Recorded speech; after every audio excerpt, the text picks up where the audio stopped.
अस्सलाम वालेकुम दोस्तों, आपके अपने चैनल प्योर देसी टिप्स में हम आपको खुशामदीद कहते हैं। मेरी तमाम दोस्तों से गुजारिश है, बराए मेहरबानी चैनल को सब्सक्राइब कर लें और बेल आइकन को दबाना हरगिज़ ना भूलें ताकि हमारी हर आने वाली नई वीडियो का नोटिफिकेशन आप लोगों को मिल सके।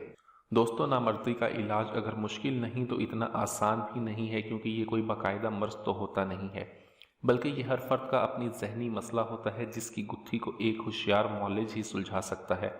जहाँ तक दवाइयों का ताल्लुक है तो इस नफ्सियाती नामर्दगी में बाज़ुकात ही कारीगर होती दिखी जाती हैं। जहाँ मरीज़ को ये वहम हो कि जलक वगैरह से इसकी ताकत कम हो गई है और दवाइयों से वापस लौट आएगी।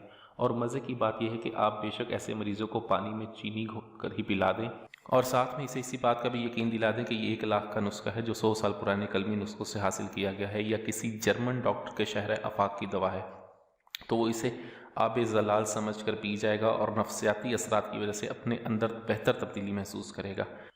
अद्वियात ज़्यादातर इन 5% मरीज़ों पर ही कारगर साबित होती है जो नफ्सियाती नामर्दी के बजाय किसी बीमारी या हादसे मसलन बवासीर, शुगर या रीढ़ की हड्डी पर चोट लगने की वजह से होती है।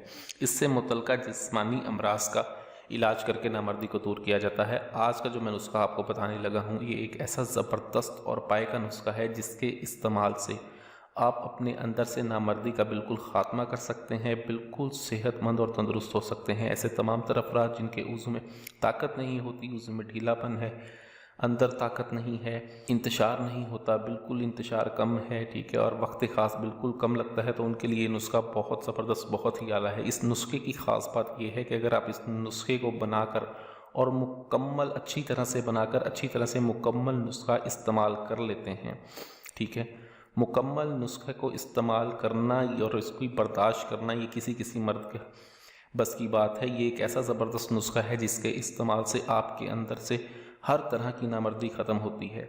इस नुस्खे को कैसे बनाना है, इसमें किन चीज़ों का इस्तेमाल है, बहुत ही आसान और बहुत ही आसानी से बन जाने वाला ये नुस्खा है। इस पर मेहनत ज़रूर है। इस नुस्खे में आपने जो चीज़ लेनी है उसमें सबसे पहले आपको चीज़ चाहिए होगी, वो है सफ़ेद प्याज का पानी। सफ़ेद प्याज का पानी चाहिए होगा आपको 1 किलो। उसके बाद आपको चाहिए खालिस शहद 1.5 किलो आपने खालिस शहद लेना है। ज़ाफ़रान लेनी है आपने, असल कश्मीरी ज़ाफ़रान ले, किसी जानकार हकीम से आप ज़ाफ़रान खालिस लेने 1 तोला। सबसे पहले आपने करना यह है कि सफ़ेद प्याज का पानी जो आपके पास 1 किलो होगा उसे किसी बर्तन में डालें। अब इसमें शहद डालकर इसे नीम गर्म आंच पर रखते हैं, ठीक है, और इसे कफ़कीर की मदद से आप हिलाते रहें।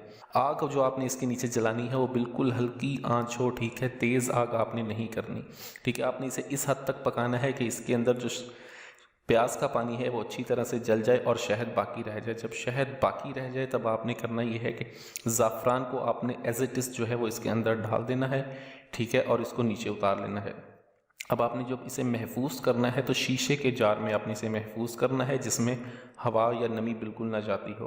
अब इसकी खुराक ये है कि रोज़ाना सुबह उठकर आपने खाना खाने के बाद हस्बे बर्दाश्त इसको इस्तेमाल करना है। 1 तोले से आपने शुरू करना है।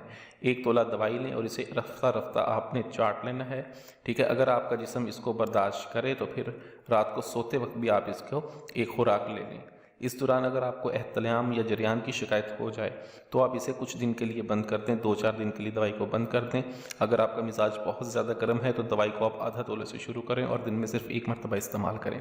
इस दवा को मुकम्मल होने की देर है, आपके अंदर ऐसी ताकत आएगी, ऐसी फुर्ती आएगी कि आप खुद हैरान रह जाएंगे। इसके साथ साथ अगर आप शहद का इस्तेमाल रॉड के ऊपर करते हैं, ठीक है, यानी कि शहद के 10 से कतरे लेके अपने रॉड के ऊपर और साइडों पर मालिश कर लेते हैं तो ये सोने पर सुहागे का काम करती है। वीडियो अच्छी लगी हो तो इसको लाइक करें, वीडियो को शेयर ज़रूर कर दें ताकि दूसरे लोग भी इससे फ़ायदा उठा सकें। मुझे अगली वीडियो तक के लिए इजाज़त दें। अपनी सेहत का बहुत ख्याल रखें। शुक्रिया। अल्लाह हाफ़िज़।